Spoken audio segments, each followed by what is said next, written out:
Thank you all for the welcome.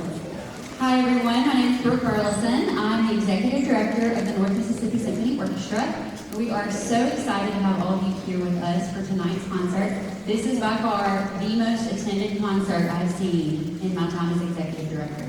So I'm very fortunate for all of you for taking the time to be here, spending your resources, your time, and your effort to make it here. I know many of you have driven from out of town, so we're so excited all of you are joining us this evening.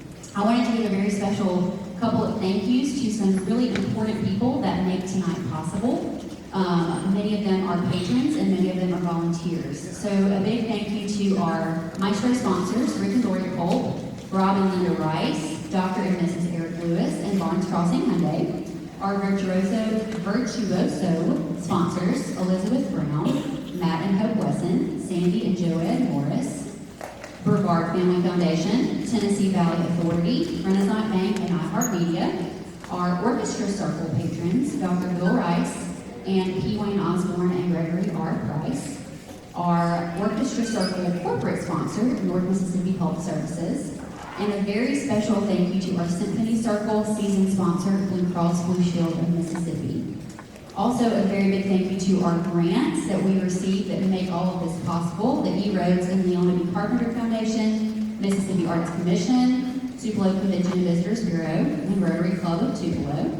And a very special thank you, again, to P. Wayne Osborne and Gregory R. Price for presenting tonight's concert, The Music of John Williams. A very special thank you to the Neal family, the NMSO board, Leslie Gagan, Melanie Dees, and Tupelo Public Schools for all of your efforts to make this concert happen this evening. And an even bigger thank you to all of our fantastic musicians behind me. So please give them a very big hand.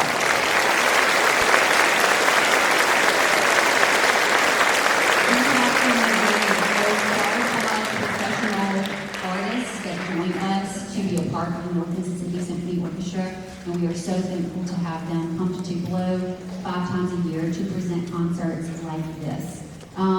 Lastly, before I welcome a special guest, please be sure to fill out the Convention and Visitors Bureau survey. Many of you received a QR code when you came in along with your program. If you will scan that QR code, it will take you to a Google form, which you can complete anonymously. It will take you 2 or 3 minutes. And during intermission, we will have some lovely ladies that are handing you some of those QR codes. And we also have a sign in the lobby where you can scan that QR code. This survey helps us secure vital funding for us to be able to do things like this. So please take 2 or 3 minutes during intermission, not during the show, but during intermission to fill out that survey. And also, we are really excited to launch our 2026-2027 season tickets on sale tonight. There is a QR code in the lobby if you would like to go ahead and purchase your season ticket for next year's season, which is themed Fire and Light. And you really don't want to miss next season. It is going to be a culmination of collaboration as well as some classics that you very much so know and love.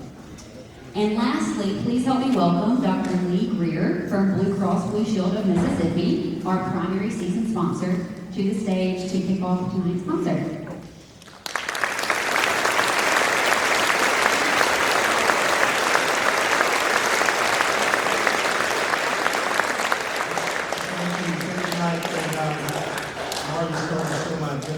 I'm not sure what the lead at Coachella is, but I'll have to catch up on that. But on behalf of Blue Cross Blue Shield Mississippi, I'm delighted to welcome each of you tonight. It's been just a great season of the NMSO. As usual, Rena and I have been able to attend almost every performance this year, and I was thinking back, we've been from the dusty fields of Oklahoma to tonight will be Galaxy's far away at Star Wars. So it's been a great season. I would be remiss to not echo what Brooke said. Thanks for this talented group of musicians and under their great leadership and NMSO board. This is really, people ask when I'm traveling and what makes Tupelo special, and I said it's just a special community. And this is really part of that. This is a gem for our community, and it's so great to see such a wonderful audience tonight. So Blue Cross Blue Shield, we're honored to be a part of it, and we look forward to celebrating tonight and looking forward to next year. So sit back, relax, and enjoy a great performance. Thank you.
Ladies and gentlemen, good evening and welcome to the music of John Williams with the North Mississippi Symphony Orchestra.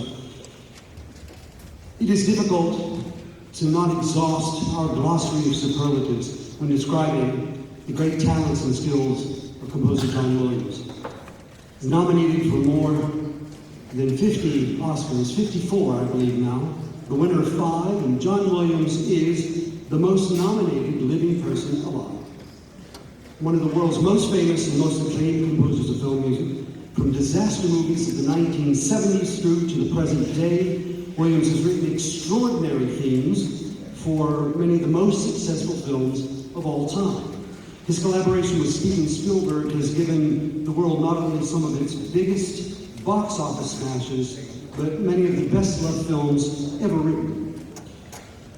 John Williams grew up in a musical family. His father was a jazz drummer. Williams attended UCLA studying piano and composition. He spent 3 years in the United States Air Force Band, which coincidentally will be in this very hall in 48 hours. Monday night, if you'd like to come back and see and hear the wonderful U.S. Air Force Band. He conducted and arranged for the band. Following his service, he entered Juilliard to study piano. He worked as a pianist in jazz clubs in New York and eventually recording studios, most notably working for the wonderful composer Henry Mancini. In fact, it's John Williams who's playing that piano theme in the famous Peter Gunn music. After working for a while in New York City, Williams returned to Los Angeles and began working as an orchestrator at film studios for some of the Hollywood greats like Franz Waxman, Bernard Herrmann, and Alfred Newman. He developed his skills in writing music for 1960 TV shows such as Gilligan's Island, Lost in Space, The Time Tunnel, and The Land of the Giants. He received his first Academy Award in 1967 for Valley of the Dolls. He was nominated again for Goodbye, Mr. Chips. He won his first Oscar for musical direction for Fiddler on the Roof, and his high-profile scores in the 1970 disaster movies followed, including The Poseidon Adventure, The Towering Inferno, and Earthquake. And in 1974, a young director named Steven Spielberg approached Williams to compose music for his film, The Sugarland Express. They teamed up again the following year for the iconic film, Jaws. Since that time, Spielberg and Williams have gone on to work on 30 films together.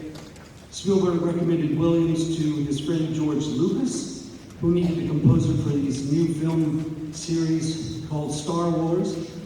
For this film, Williams delivered a grand symphonic score in the style of Hollywood's swashbuckling composers of the 1930s and 40s. And the soundtrack remains the best-selling non-pop record of all time, and Williams won another Oscar for the Best Original Score for Star Wars. From 1980 to 1993, he was principal conductor of the Boston Pops Orchestra, where he's now laureate conductor. And about creating all these wonderful melodies that John Williams wrote, he said, writing a tune is like sculpting. You get 4 or 5 notes, you take one out, move one around, and do a bit more, and eventually, as the sculpture says, in that rock there is a statue. You just have to go and find it. It's a modest comment from somebody who wrote such memorable melodies.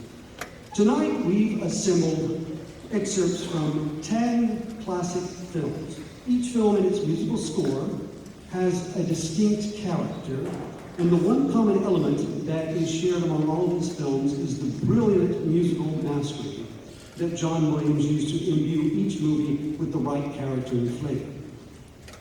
What we'll do is tell you a little about the films, show you a video clip for those of you that may not have seen some of these films, and then play the wonderful scores or an excerpt from the scores of these wonderful films. We begin in 1978.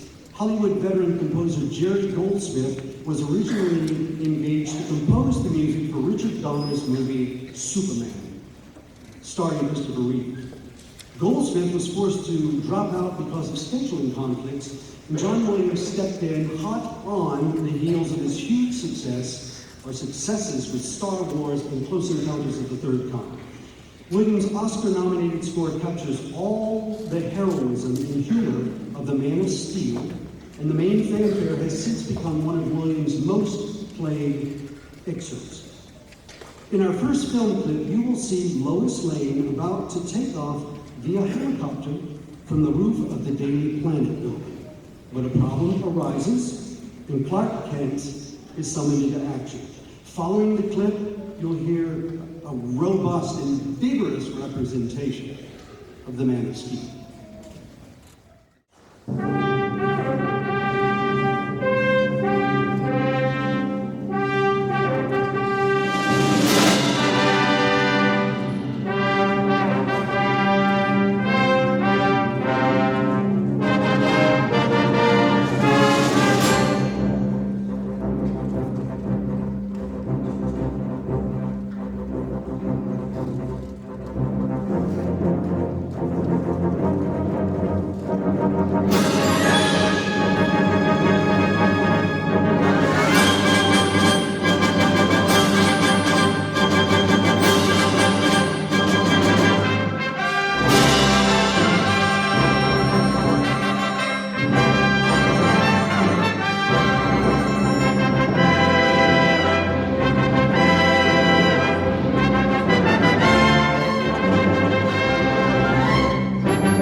At the height of his career and his collaboration with Steven Spielberg, John Williams produced his heartwarming soundtrack for E.T. the Extraterrestrial, one of his most enchanting scores. And the music earned him his 4th Academy Award and has remained a popular piece in his live concerts ever since it was written. It evokes a magical and perhaps a more innocent era at the movies. Spielberg respected Williams' contribution so much that he altered the final edit of the film to actually match some of the music that John Williams had written, which is absolutely the opposite of that process normally. The music is sweet and majestic with an exotic quality matching the character of E.T. In this scene, the young boy Elliot has brought E.T. the Extraterrestrial into his bedroom to meet his brother. His sister gets the opportunity to meet E.T. as well, as you'll see.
we've all decided in the orchestra that that is the earworm that will stay with us until September. Such a beautiful melody, such a beautiful melody. In 1993, Steven Spielberg presented his first Jurassic Park movie. The film was based on the novel by Michael Crichton, and it made the Tyrannosaurus Rex and all of his friends the most popular toys that year. In 1997, Spielberg released his second Jurassic Park movie, The Lost World. No one does awe and wonder in music quite like John Williams, and his theme for Jurassic Park is a great example. In the music, you get a great sense of the intensity and breadth of the dinosaurs' majestic character, and also the majestic quality of the island where they live. The video you'll see is from the second Jurassic Park movie, The Lost World, and it takes place when the dinosaur hunting expedition has just made camp in the wilderness. The scientist Sarah Harding, played by Julianne Moore, is awakened by a sound that she unfortunately recognizes. And we begin a race for survival with this very dangerous creature.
Considered to be one of his finest film scores ever written, Schindler's List was written immediately after Spielberg and Williams' collaboration on the original Jurassic Park. And the two movies and the two scores couldn't possibly be more different. When Williams first saw the film, he told Spielberg, "You need a better composer than I am for this film." Spielberg replied, "I know, but they're all dead." The title character in the film, Oskar Schindler, is a vain and greedy German businessman who becomes an unlikely humanitarian amid the barbaric Nazi reign when he feels compelled to turn his factory into a refuge for Jews. The film is based on a true story and stars Liam Neeson as Oskar Schindler, as well as acting greats Ben Kingsley and Ralph Fiennes. In the clip that you'll see, we see a wealthy Jewish family who are hurriedly packing for their forced removal and relocation into the Warsaw Ghetto. The opulence of their home is an extraordinarily stark contrast to the horrid conditions they are about to encounter. The film's main theme, written in the style of a Jewish folk song, is heartbreakingly simple and touching. For the recording of the soundtrack, Williams, following Spielberg's suggestion, hired the great violinist Itzhak Perlman. Tonight we feature the concertmaster of the North Mississippi Symphony Orchestra, another great violinist, Jen Whittle. For the score to Schindler's List, John Williams won his 5th Oscar.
so very simple and so heartbreakingly beautiful.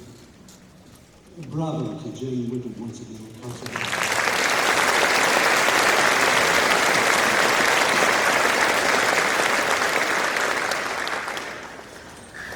For the first film in the Harry Potter series, there could really only be one choice for the magical musical score composer, the man who had written the music for almost every great fantasy film of the previous 3 decades.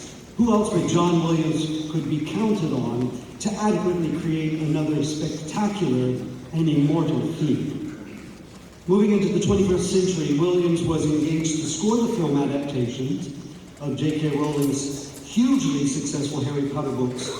He worked on the first 3 installments of the film, although Hedwig's theme, which you'll hear at the beginning of the piece we're about to play, continued to be used throughout the entire series.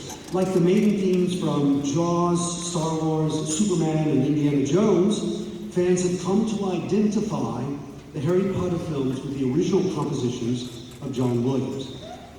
We will perform the Harry Potter and the Sorcerer's Stone Symphonic Suite, which has the iconic and universally recognized theme representing Harry Potter's owl, Hedwig, and other themes such as those for Diagon Alley, that wonderful London street where all witches and wizards buy their supplies, the Hogwarts School, and many other magical people, places, and things.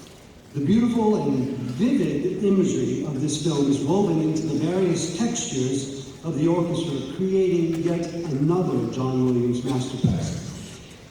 In the clip, you'll see the very young Harry Potter, accompanied by Rubeus Hagrid, the gamekeeper and keeper of the keys and grounds of the Hogwarts School.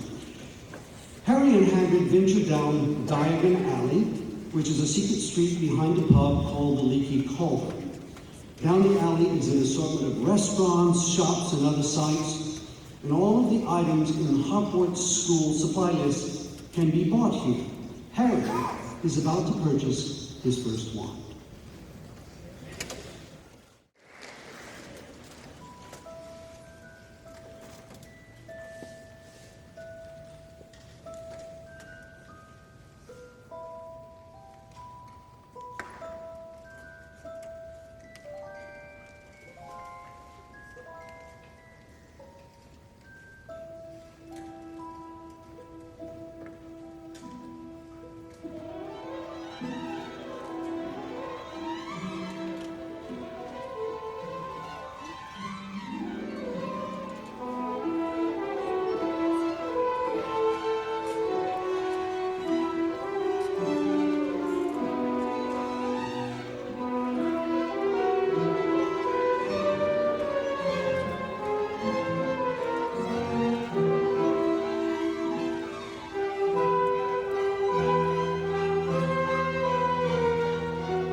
Last summer, the director of the Living Music Resource in Oxford, Mississippi, Nancy Mariah Ballard, contacted me and asked if I'd be willing to take an apprentice to study conducting. You know, it's difficult when the orchestra is your instrument. It's a lot of people to practice your craft and learn the techniques of conducting in rehearsal, and I was enthusiastic because she was enthusiastic.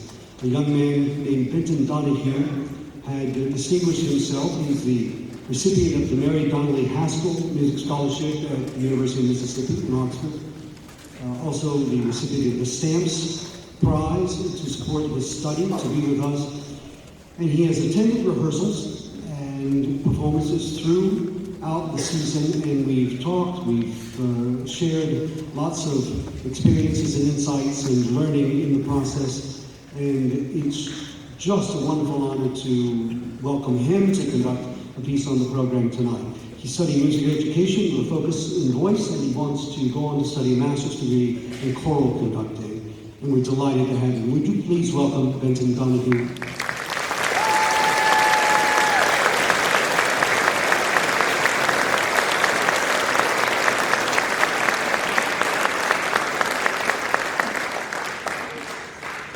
A long time ago, in a galaxy far, far away, 1977 was the year that began one of the most successful film series in the history of cinema. This is the year that writer and director George Lucas premiered his Star Wars saga. The first episode, actually numbered Episode 4, entitled A New Hope, follows the adventures of Luke Skywalker, who joins forces with a Jedi Knight, a cocky pilot, a Wookiee, and 2 droids to save the universe from the evil Empire's world-destroying battle station, while also attempting to rescue Princess Leia from the evil Darth Vader. In 1997, 16 years after the release of the first trilogy, the first installment of a prequel trilogy titled The Phantom Menace was released. Throughout the series, John Williams wrote genuinely swashbuckling scores equal to the greatest adventure scores ever written. Tonight we will hear the Star Wars main title theme. This music was used to open all of the Star Wars films and is perhaps one of the most iconic themes in the history of music. Our video clip is taken from Episode 1, The Phantom Menace, where Queen Amidala and her soldiers are attempting to reclaim their planet. They have successfully entered headquarters when they encounter the Sith Lord Darth Maul. The 2 Jedi Knights, Qui-Gon Jinn and Obi-Wan Kenobi, engage the Sith Lord, while the young Anakin Skywalker shows his many talents.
echo what Ollivander said about Harry Potter. I think we can expect great things from that young man. Very nice. Thank you very much.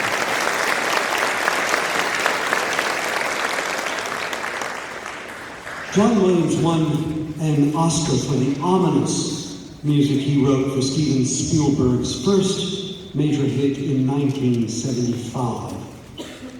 The threatening shark motif, two low notes played alternately on the lowest sounding instruments of the orchestra, has since become synonymous with sharks and imminent danger in the water. Williams described the theme as grinding away at you just as a shark would do, instinctual, relentless, unstoppable. The mastery of musical economy is amazing here. Two simple notes, effectively creating amazing suspense and terror, and Williams uses the full orchestra for sheer power and alternates it with an almost unbearable suspense created by sudden dynamic changes. This clip shows two fishermen who try to capture the shark for a big reward and who believe they are smarter and savvier than their great white foe.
just brilliant. 2 notes, and you know, they're pretty universal, no matter where you go on the planet. You sing those 2 notes, people know exactly what you're talking about. Catch Me If You Can is a 2002 American biographical crime drama film based on the life of Frank Abagnale, who successfully performed cons worth millions of dollars by posing as a Pan Am World Airways pilot, a Georgia doctor, a U.S. Bureau of Prisons agent, and a Louisiana parish prosecutor, all before he was 21 years old. He escaped from police custody twice, once from a taxiing aircraft, and once from the U.S. federal penitentiary, again before he was 21 years old. His primary crime was check fraud. He became so skillful that the FBI eventually turned to him for helping catch other check forgers. The film was directed by Steven Spielberg and stars Leonardo DiCaprio and Tom Hanks and Christopher Walken. And also Amy Adams and Martin Sheen in supporting roles. The musical score for the film is the epitome of stylish, jazzy elegance. The action of the film takes place in the late 1960s, and Williams captures the hip and mod style of the time by featuring a saxophone and a vibraphone as a solo instrument, with an orchestration that sounds like the cool big bands of the era. We're fortunate to have as our saxophone soloist Dr. Wade Irvin, Professor Emeritus of Music from the University of Mississippi, and in our percussion section, our principal percussionist, Mr. Will Curry, the director of the bands at Boonville High School. Let's please welcome the group.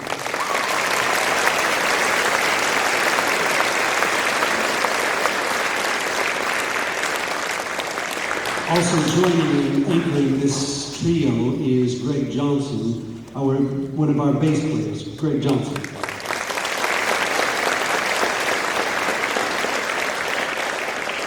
In this clip, we see the young lead character, Frank Abagnale, played by Leonardo DiCaprio, walking the streets of New York impersonating a TWA pilot. We soon are made privy to his manner of making money.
The Witches of Eastwick is a 1987 American comedy fantasy film based on John Updike's novel of the same name. Three small-town friends, played by Cher, Susan Sarandon, and Michelle Pfeiffer, are feeling unfulfilled after losing the men in their lives, until a furtive stranger named Daryl Van Horn, played by Jack Nicholson, arrives and begins courting each of them in turn. Eventually, Daryl tells them that they are witches. But as the three friends spend more time at his mansion, enjoying themselves and learning about their powers, they begin to worry about Daryl's ultimate intentions. For the score of this film, John Williams wrote one of his most devilish and tongue-in-cheek scores.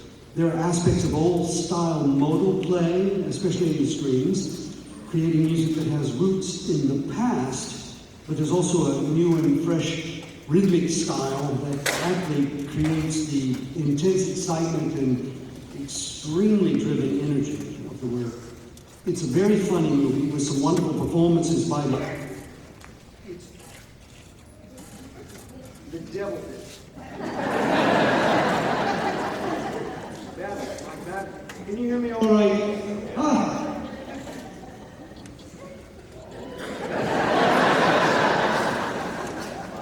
The film, I was about to say, is rated R, which is quite appropriate and maybe best suited to viewing at home alone. Home Alone. See what I did there? It's another John Williams score, which we're unfortunately not doing tonight. This is one of John Williams' lesser-known scores, but it also has all of the hallmarks of the great masterpieces in his catalog of works. This clip shows how passion can spring forth through music.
I'd like to thank a few people who helped make this program possible. Our executive director, Brooke Burleson, with her wonderful help, David East, our orchestra manager, Mills Hare, the director of the Civic Auditorium, and Melanie Dees, our video operator.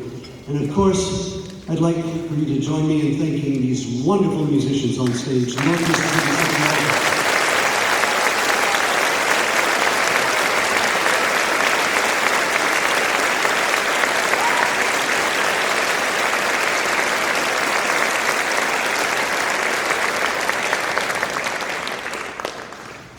For a final number, in 1981, John Williams wrote a barnstorming, high-octane adventure theme for Harrison Ford's first outing as a fedora-wearing archaeologist. Like Monty Norman's theme for James Bond, the Raiders March is a musical representation of a great movie hero. In this case, archaeologist Indiana Jones. The music is martial, but with a lush and suave middle section that reflects Indiana Jones' romantic side. The plot is thus, which you may know, archaeologist and adventurer Indiana Jones is hired by the U.S. government to find the Ark of the Covenant before the Nazis find it. This clip is taken from the opening of the film, where Indiana Jones is in a remote part of South America, and he's found a valuable and historical gold statue. He experiences few challenges as he attempts to remove it from its resting place, only to have it immediately taken from him.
If you're not completely saturated with John Williams and would like an encore, we have not come unprepared.